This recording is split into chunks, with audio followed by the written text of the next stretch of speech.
आज के टॉपिक में हम डिस्कस करने लगे हैं टेंसेस सीरीज़ के लास्ट टेंस यानी कि फ्यूचर टेंस को। और फ्यूचर टेंस की भी आगे 4 टाइप्स हैं। Simple future tense, future continuous tense, future perfect tense और फ्यूचर परफेक्ट कॉन्टिन्यूअस टेंस। आज की वीडियो में हम सबसे पहले डिस्कस करेंगे सिंपल फ्यूचर टेंस को। सिंपल फ्यूचर टेंस यानी फ़िलहाल, मुस्तकबिल, ये एक बहुत ही सादा सा टेंस है। इसको आप जल्दी समझ जाएंगे। इस टेंस में उन कामों का जिक्र किया जाता है जिन्हें हम मुस्तकबिल में करने का इरादा रखते हैं। इसका सिंपल सा सेंटेंस स्ट्रक्चर देखें। इसमें आपने क्या करना है, सबसे पहले सब्जेक्ट लगाना है, देन उसके बाद इसके हेल्पिंग वर्ब्स विल और शेल। इसके बाद आता है वर्ब और वर्ब की आपने फर्स्ट फॉर्म लगानी है। उसके बाद ऑब्जेक्ट। एग्जाम्पल्स देखने से पहले आप हेल्पिंग वर्ब का यूज़ देख लें कि जो विल है वो आपने आई और वी के अलावा बाकी सबके साथ लगाना है, यानी कि ही, शी, इट, दे, इन सब के साथ आपने विल लगाना है। और जो शेल है वो आपने आई और वी सिर्फ इन दोनों के साथ लगाना है। अब देखें आप इसकी एग्जाम्पल्स।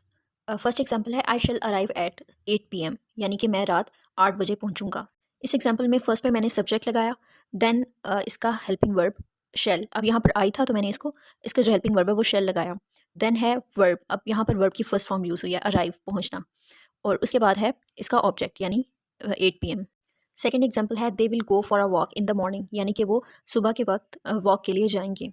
इस एग्जाम्पल में देखें, दे सब्जेक्ट है और विल जो है वो हेल्पिंग वर्ब है। यहाँ पर दे था इसलिए मैंने यहाँ पर हेल्पिंग वर्ब विल लगाया। और गो क्या है, वर्ब की फर्स्ट फॉर्म। और उसके बाद फॉर अ वॉक, ये क्या है, ऑब्जेक्ट है, for walk in the morning. Simple sentences के बाद अब आते हैं नेगेटिव सेंटेंसेस।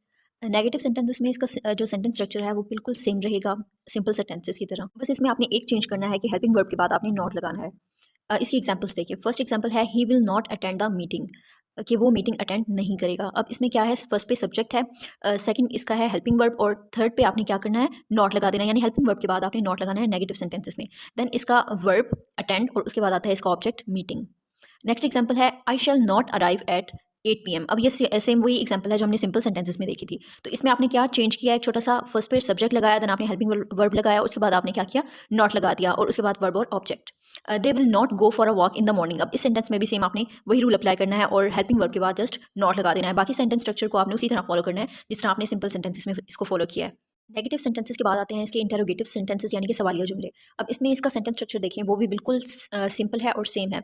जस्ट आपने क्या करना है कि जो हेल्पिंग वर्ब है उसको फर्स्ट पर लगा देना है और बाकी सेंटेंस स्ट्रक्चर का जो तरतीब है उसको सेम रखना है। यानी कि फर्स्ट पर आपका आएगा helping verb, then subject, then verb और उसके बाद ऑब्जेक्ट। और उसके बाद आपने क्या करना है, इसमें क्वेश्चन मार्क पुट कर देना है। इसकी एग्जांपल्स देखें। फर्स्ट एग्जांपल है will he attend the meeting. अब इसमें पूछा जा रहा है कि क्या वो मीटिंग अटेंड करेगा। ये वही सेंटेंस है जो हमने नेगेटिव सेंटेंसेस में यूज़ किया था। सेंटेंस स्ट्रक्चर के अकॉर्डिंग अब फर्स्ट पर क्या है, हेल्पिंग वर्ब, उसके बाद है सब्जेक्ट ही, देन है अटेंड वर्ब और उसके बाद है मीटिंग ऑब्जेक्ट। एग्जांपल देखें, shall we go for a walk, क्या हम वॉक के लिए जाएंगे। अब इसमें मैंने आपको बताया था कि आई और वी के साथ शेल लगाना है और बाकी सबके साथ विल। अब यहाँ पर वी है तो इसलिए इसका हेल्पिंग वर्ब शेल आएगा। नेक्स्ट है when shall we go for a walk, कि हम वॉक के लिए कब जाएंगे। अब इस सेंटेंस में WH क्वेश्चन है तो इन सेंटेंसेस में आपने WH क्वेश्चन को फर्स्ट पर लगाना है, उसके बाद आपने हेल्पिंग वर्ब लगाना है, देन आपने वर्ब लगाना है और उसके बाद आपने ऑब्जेक्ट लगाना है। जो इस तरह के सेंटेंसेस होंगे यानी कि WH क्वेश्चन।